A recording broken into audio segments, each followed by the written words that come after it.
पिछले कुछ वीडियोस में हम एसिड्स एंड बेसिस को डिटेल में पढ़ चुके हैं। अब हम इस चैप्टर के सेकंड पार्ट की तरफ बढ़ते हैं, दैट इज़ सॉल्ट्स। इस वीडियो में हम सॉल्ट्स को एक्सप्लेन करेंगे कि सॉल्ट्स क्या होते हैं। सो स्टार्ट करते हैं। हमें जैसा कि पता है न्यूट्रलाइजेशन रिएक्शन के बारे में कि जब कोई एसिड किसी बेस के साथ रिएक्ट करता है तो एक दूसरे के इफ़ेक्ट को न्यूट्रलाइज करते हैं और एज ए रिज़ल्ट हमें सॉल्ट एंड वाटर का फॉर्मेशन होता है। So this salt is the same which is produced in a neutralisation reaction. Definition देखें तो salts are the ionic compounds which are produced after neutralisation reaction between acid and base. Acid और base के बीच में होने वाली neutralisation reaction के बाद प्रोड्यूस होने वाला सब्सटेंस ही सॉल्ट होता है और ये आयोनिक कंपाउंड्स होते हैं, मतलब ये दो आयंस से मिलकर बनते हैं और इनके बीच में आयोनिक बॉन्ड होता है। सोडियम क्लोराइड जो है वो बहुत ही कॉमन सॉल्ट है। जितने भी सॉल्ट्स हमने देखे हैं उन सब में सबसे कॉमन सॉल्ट जो है वो है सोडियम क्लोराइड। इसको हम टेबल सॉल्ट या कॉमन सॉल्ट भी बोलते हैं। तो ये डेफिनेशन है सॉल्ट की कि न्यूट्रलाइजेशन रिएक्शन के रिजल्ट से बनने वाला सब्सटेंस सॉल्ट होता है और वो एक आयोनिक कंपाउंड होता है। अब सॉल्ट की कुछ कैरेक्टरिस्टिक्स हम देखते हैं। Most of the salts are crystalline solid. ज़्यादातर सॉल्ट जो हैं वो क्रिस्टलाइन सॉलिड की फॉर्म में प्रेजेंट होते हैं। मैक्सिमम सॉल्ट जो हैं वो वाटर के अंदर सॉल्युबल होते हैं। Solution of salt conduct electricity in molten state. जो सॉल्ट सॉल्यूशन है वो अपने मोल्टन स्टेट के अंदर इलेक्ट्रिसिटी को कंडक्ट करता है।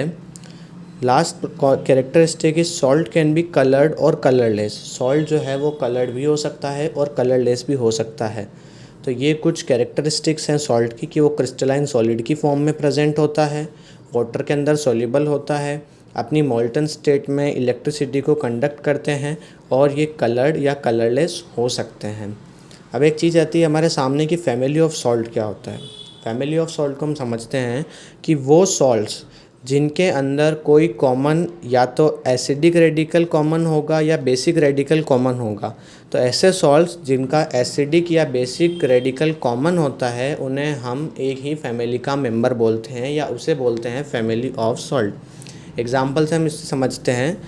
फर्स्ट एग्जाम्पल है हमारे पास एक सॉल्ट है सोडियम क्लोराइड और दूसरा सॉल्ट है पोटेशियम क्लोराइड। तो हमें पता है कि इसका जो ये क्लोराइड वाला रेडिकल है ये दोनों में कॉमन है, तो हम बोलेंगे कि ये दोनों सॉल्ट जो है वो क्लोराइड फैमिली से बिलोंग करते हैं। सेकंड एग्जांपल हम देखते हैं। हमारे पास पहला सॉल्ट है zinc chloride and second salt है जिंक सल्फेट। तो यहाँ पर हम क्लियरली ऑब्जर्व कर सकते हैं कि हमारे पास जो जिंक वाला रेडिकल है वो दोनों में कॉमन है। तो this two salts are belong to the zinc family.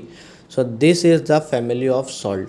अब जो कि हम चैप्टर पढ़ रहे हैं एसिड बेसिस एंड सॉल्ट, तो सॉल्ट जो है वो भी एसिडिक नेचर के भी होते हैं, बेसिक नेचर के भी होते हैं और न्यूट्रल सॉल्ट्स भी हमें मिलते हैं। तो क्लियरली उनको समझते हैं कि ये होता क्या है। सबसे पहला जो हमारे सामने आता है that is neutral salt. Neutral salt वो सॉल्ट होते हैं जो किसी स्ट्रॉन्ग एसिड और स्ट्रॉन्ग बेस के बीच में रिएक्शन से फॉर्म होते हैं। तो ऐसे सॉल्ट्स होते हैं neutral salt. The salt which are formed after the reaction between strong acid and a strong base. Clear. अब जो कि सॉल्ट न्यूट्रल है तो पीएच स्केल के अकॉर्डिंग इसकी पीएच वैल्यू जो है वो 7 होगी। अच्छा, ये सॉल्ट न्यूट्रल क्यों होते हैं?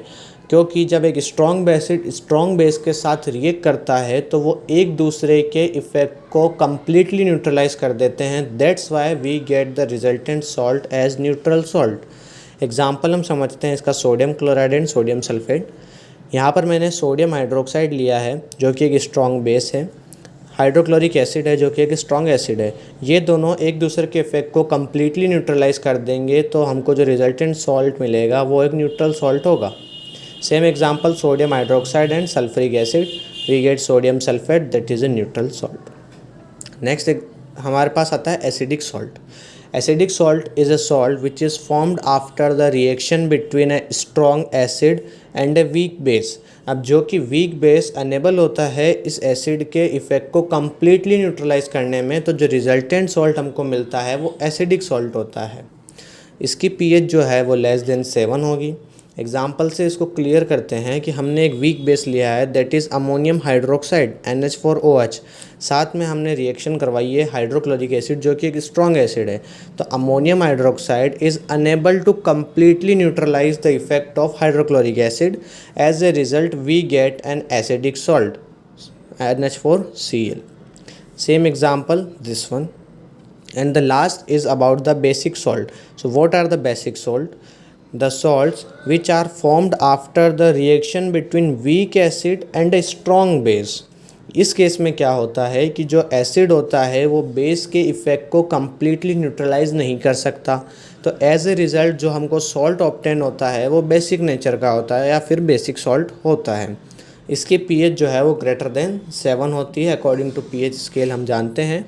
एग्जाम्पल देखते हैं इसका। हमने लिया है कार्बनिक एसिड जो कि एक वीक एसिड है, साथ में हमने एज अ बेस लिया है सोडियम हाइड्रोक्साइड जो कि एक स्ट्रॉन्ग बेस है। जब ये दोनों आपस में रिएक्ट करेंगे तो ये एसिड इसके इफेक्ट को कम्प्लीटली न्यूट्रलाइज नहीं कर पाएगा। एज ए रिज़ल्ट जो सॉल्ट हमको ऑब्टेन होगा दैट इज़ सोडियम कार्बोनेट, वो एक बेसिक सॉल्ट होगा। सो this is the fundamentals of salt. अगले लेक्चर में हम इसके कुछ कंपाउंड्स के बारे में स्टडी करेंगे।